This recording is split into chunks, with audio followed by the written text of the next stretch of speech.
Astaghfirullah.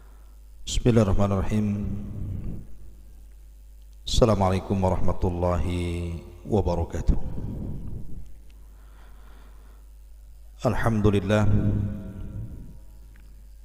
Alhamdulillahilladzi arsala rasulahu bil huda wa dinil haqq liyudhhirahu 'alad dini kullihi walau karihal kafirun. Asyhadu an la ilaha illallah wahdahu rabbi la syarika lah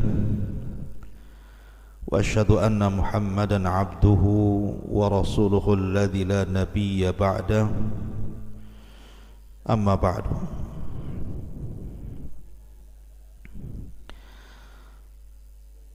Ma'asyiral muslimin yang dimuliakan Allah Subhanahu wa taala. Alhamdulillah, di pagi hari ini kita masih bisa bermuajah walaupun lewat media. Dan tak lupa salawat dan salam kita aturkan kepada Rasul kita yang mulia, salawatullah wassalamuhu alaihi. Allahumma salli ala Muhammad wa ala alihi wa sahbihi wa man sara ala nahji ila yaumiddin. Pembahasan di pagi hari ini kita akan membahas tentang kisah sejarah darah haid. Benarkah darah haid ini disebabkan karena ibu kita Hawa memakan buah larangan, sehingga Allah Subhanahu wa taala berikan ujian kepada Hawa dan keturunannya, di mana wanita-wanitanya akan mengeluarkan darah haid? Apa memang itu kisahnya? Ataukah memang darah haid itu darah yang memang sudah menjadi ketentuan bagi setiap wanita yang Allah Subhanahu wa taala telah takdirkan kepada mereka? Ini yang kita akan kisahkan di pagi hari ini. Ma'asyiral muslimin yang dimuliakan Allah Subhanahu wa taala, ketika Allah Subhanahu wa taala menciptakan Adam dari berbagai macam jenis tanah dan berbagai macam sifat tanah yang ada di bumi, maka Allah Subhanahu wa taala ciptakan Adam itu tanpa ada siapapun yang mendampingi Adam. Artinya Adam tercipta sendirian, dan yang membentuknya Allah secara langsung. Kemudian setelah itu Allah Subhanahu wa taala ambil dari tulang rusuk Adam yang paling atas, yang paling bengkok, yang dekat dengan jantung. Kemudian diciptakan pasangannya Hawa. Makanya Rasul mengatakan khuliqatil mar'atu fi dila'in. Diciptakan wanita itu dari tulang rusuk yang paling bengkok. Setelah kemudian Adam bangun, di sampingnya ada Hawa, maka Allah Subhanahu wa taala katakan uskun anta wa zaujukal jannah. Masuklah kau Adam dan juga Hawa ke dalam surga. Maka keduanya masuk ke dalam surga. Di surga inilah Allah Subhanahu wa taala berikan segala kenikmatan. Ma la ainun ra'at wala udhunun sami'at wala khatara ala qalbi bashar. Nikmat surga itu tidak bisa dipandang mata, didengar telinga, bahkan terlintas sekalipun tidak bisa, saking nikmatnya. Artinya Allah Subhanahu wa taala karuniakan kepada Adam dan Hawa itu kenikmatan tingkat tinggi yang tidak pernah didapati di dunia. Akan tetapi Allah Subhanahu wa taala memberikan ujian. boleh engkau makan dan minum sekehendakmu, halal bagi kalian berdua, kecuali satu pohon larangan yang orang-orang menyebutnya dengan buah khuldi. Disebut khuldi karena diambil dari khulud, dan itu was-was daripada syaitan.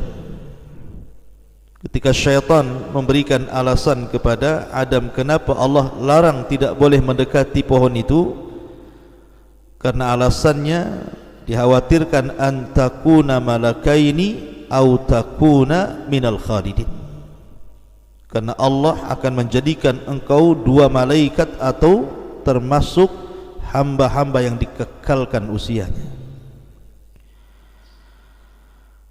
Maka Adam pun tertarik dengan was-was daripada iblis. Bagaimana tidak?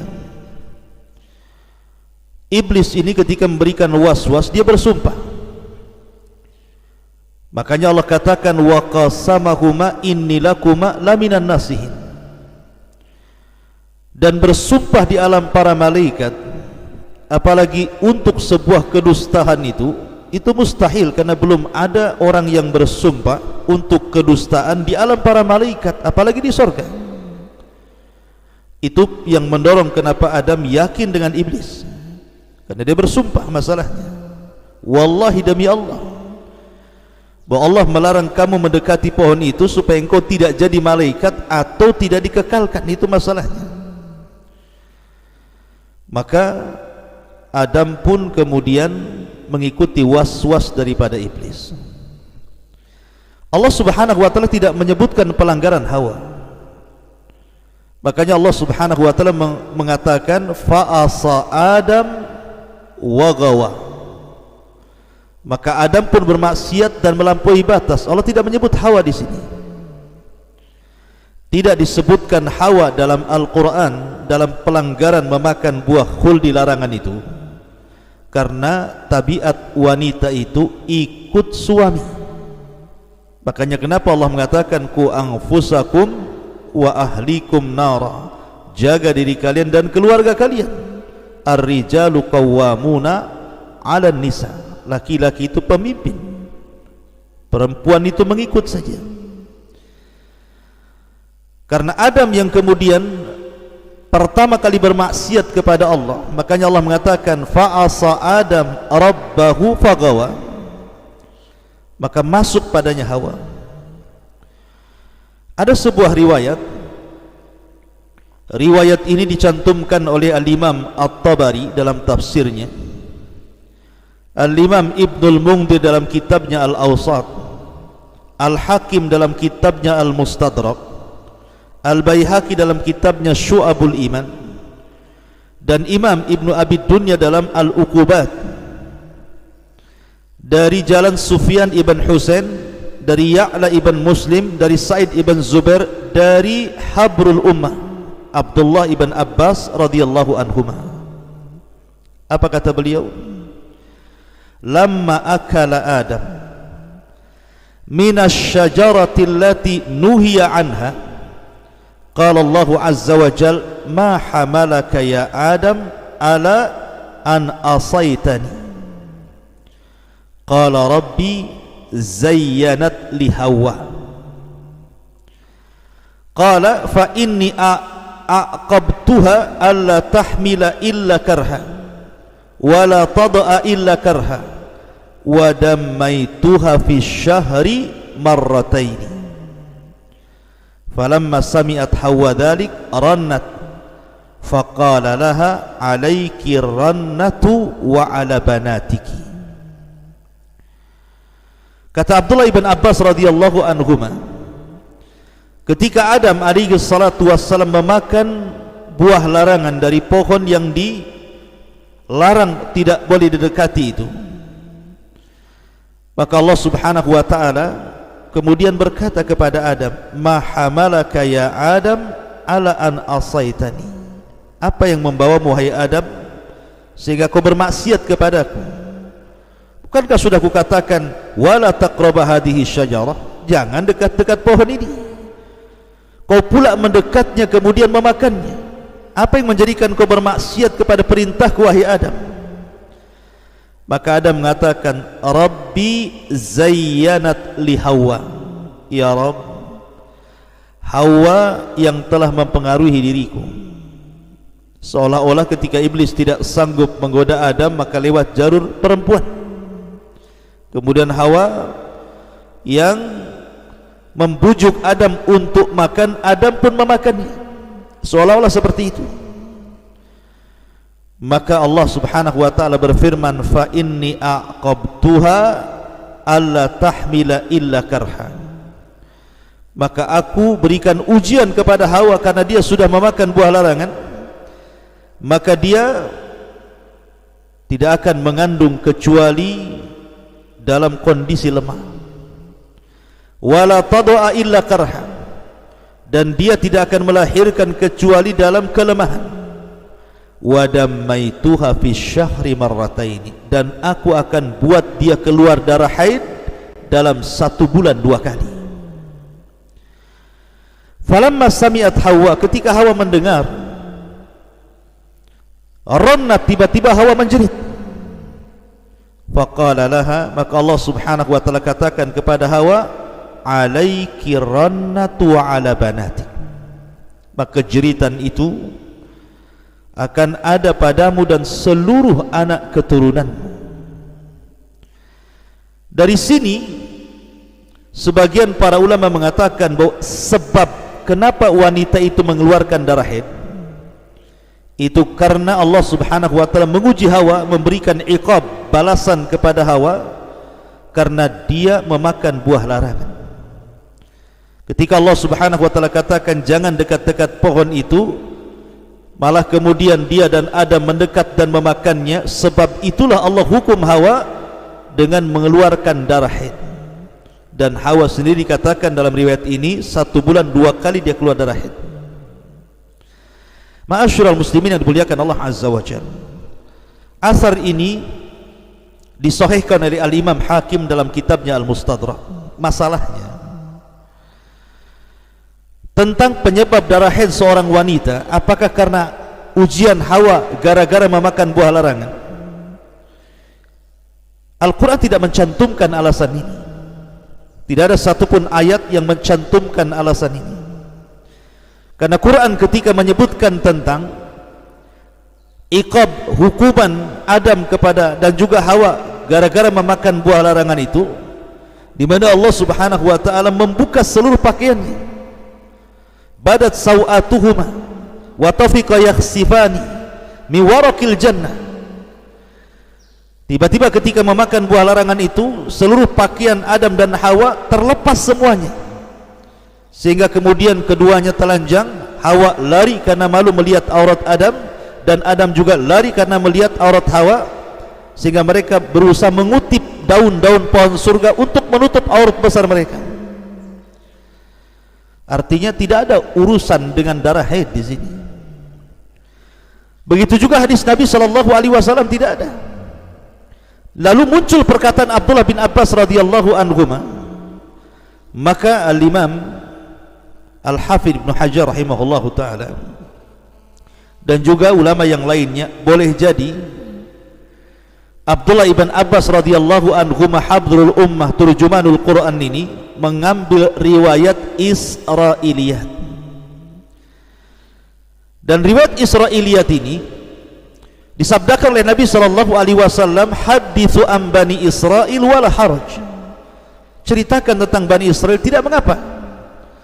Tetapi la tusaddiquhu wa la tukadzibuh, jangan kau benarkan secara mutlak dan jangan kau dustakan secara mutlak. Karena bisa jadi kita benarkan rupanya riwayat itu tidak benar, atau sebaliknya boleh jadi kita dustakan rupanya riwayat itu benar. Artinya Abdullah bin Abbas ketika menceritakan ini tentu seizin Nabi, karena membolehkan meriwayatkan dari Bani Israel. Tetapi kalau kita melihat Al-Quran dan Sunnah ketika bicara tentang masalah darah haid, maka ada hadis yang sahih yang dikeluarkan Imam Muslim, di mana Nabi SAW bersabda, inna hadza amrun katabahullahu ala banati Adam, bahwa darah haid itu adalah perkara yang sudah ditakdirkan Allah, kepada setiap putri-putri turunan Adam. Hadis ini dikeluarkan Imam Bukhari dan Muslim. Artinya keterangan hadis ini justru kontradiktif dengan perkataan Ibnu Abbas, karena Ibnu Abbas mengambil kutipan dari Israiliyat, karena ma'ruf Abdullah bin Abbas itu beliau banyak riwayat-riwayat yang diambil dari Israiliyat. Beda dengan Abdullah ibn Mas'ud yang tidak pernah mengambil riwayat Israiliyat.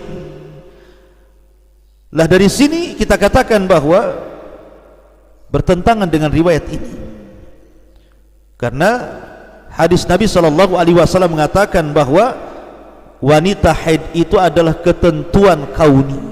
Memang Allah sudah takdirkan setiap wanita mengeluarkan darah haid. Kemudian diteliti tentang masalah faedah darah haid ini, dan rupanya darah haid ini sangat bermanfaat bagi wanita hamil. Karena apabila wanita itu hamil maka tidak akan keluar darah haid, dan darah haid itu diganti oleh Allah menjadi nutrisi bagi setiap janin yang ada di perut ibunya. Jadi darah haid itu dirubah oleh Allah menjadi makanan untuk nutrisi janin yang ada di perut ibu. Sehingga kita mengacu kepada Al-Quran dan Sunnah, dan kisah ini adalah kisah Israiliyat, bisa dibenarkan dan bisa dibenarkan, dan ada unsur juga boleh jadi tidak benar. Makanya saya katakan tidak boleh didustakan dan tidak boleh dibenarkan secara mutlak. Tetapi kalau Al-Quran jelas kita benarkan secara mutlak, hadis Nabi SAW jelas kita benarkan secara mutlak, apalagi telah sahih. Dan riwayat tentang masalah ini dikeluarkan Imam Bukhari dan Muslim, yang kita tidak meragukan lagi riwayat keduanya, bahwa darah haid itu adalah darah yang menjadi ketentuan yang sudah ditakdirkan setiap wanita dari wanita-wanita turunan Adam alaihi salatu wassalam. Ma'asyiral muslimin yang dimuliakan Allah subhanahu wa ta'ala, dan ini yang asal.